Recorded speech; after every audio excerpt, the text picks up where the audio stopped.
Hello, xin chào tất cả các bạn đã đến với kênh Nấu Ăn Ngon TV. Hôm nay thì mình sẽ nướng thịt bằng nồi chiên không dầu để ăn với bún, nên là mình lại tiếp tục chia sẻ với các bạn cách làm của mình.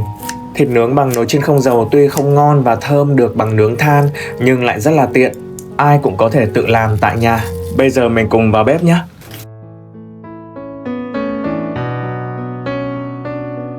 Và đây chính là các nguyên liệu mà mình chuẩn bị cho món thịt nướng.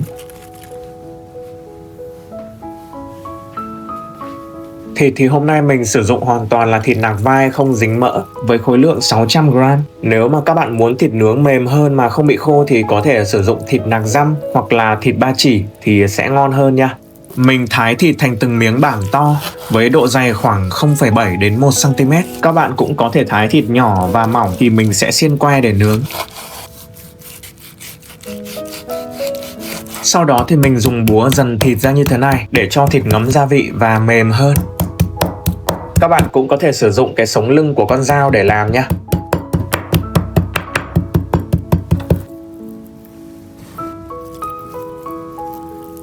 Tiếp theo thì mình sơ chế các cái nguyên liệu để ướp. Hành tím mình sẽ đập dập và băm nhỏ. Nếu mà các bạn kỹ hơn thì có thể cho vào cối xay hoặc là giã lấy nước. Tuy nhiên thì mình chỉ làm đơn giản như vậy thôi. Nhớ băm thật là nhuyễn nha. Và đối với sả cũng thế, băm thật là nhuyễn và ướp trực tiếp vào thịt luôn. Mình sử dụng thêm hành lá nhé, đập dập cái phần gốc hành đi, sau đó thì thái nhỏ. Hành lá ướp thịt thì rất là thơm và cũng không sợ bị cháy đâu nhá. Tiếp theo thì mình bắc chảo lên và đun một thìa canh đường để làm nước màu. Thêm vào một chút nước vừa đủ để làm ướt đường nha. Sau đó dùng chảo lắc nhẹ cho đều. Các bạn không dùng đũa nguấy tránh bị vón cục và lại đường nha. Đun trên lửa vừa cho tới khi đường ngả màu cánh gián thì nhanh tay tắt bếp. Thêm vào một chút nước để làm loãng, sau đó thì đổ ra bát. Mình sẽ trộn các loại gia vị trước rồi ướp vào thịt sau nhé. Mình thêm vào một thìa canh đường, một thìa canh nước tương, một thìa canh tương ớt, nửa thìa hạt nêm, một chút hạt tiêu xay. Và thay vì nước mắm thì mình sẽ sử dụng nửa thìa cà phê mắm tôm. Sẽ tạo cho thịt nướng một cái vị rất là sâu. Và chỉ dùng ít như vậy thôi thì mùi sẽ không bị gắt nha. Các bạn cũng có thể thay thế bằng một thìa canh nước mắm và đổ vào thịt để ướp luôn. Đeo bao tay vào bóc cho thật đều nhé. Cuối cùng mình thêm vào 2 thìa dầu ăn để cho thịt được béo mềm hơn. Và mình để thịt ướp khoảng 1 tiếng nhé. Các bạn cũng hoàn toàn có thể sử dụng thịt này để nướng than thì sẽ ngon hơn nhiều.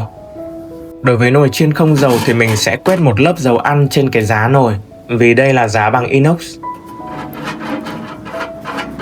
Sau đó thì xếp thịt vào cho kín bề mặt. Mình nướng lần 1 là 180 độ trong vòng 10 phút. Không cần làm nóng nồi trước nha.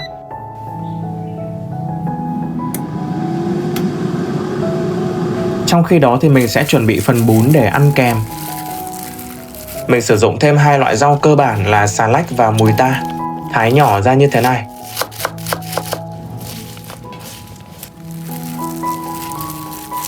Để trộn cho một bát bún như vậy thì mình sử dụng là 1 thìa canh nước mắm,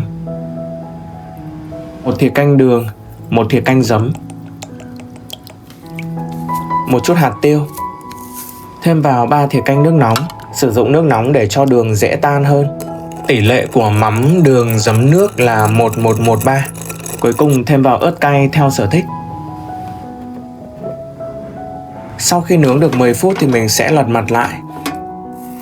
Lúc này thì căn bản là thịt đã chín rồi. Mình sẽ nướng thêm lần 2 là 200 độ trong vòng khoảng 6 phút để thịt vàng và lên màu đẹp.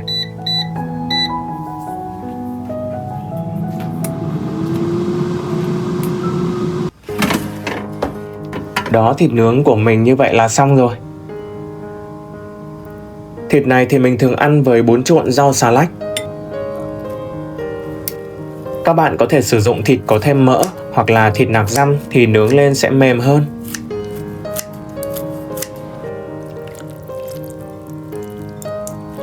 Thêm vào một chút tỏi phi.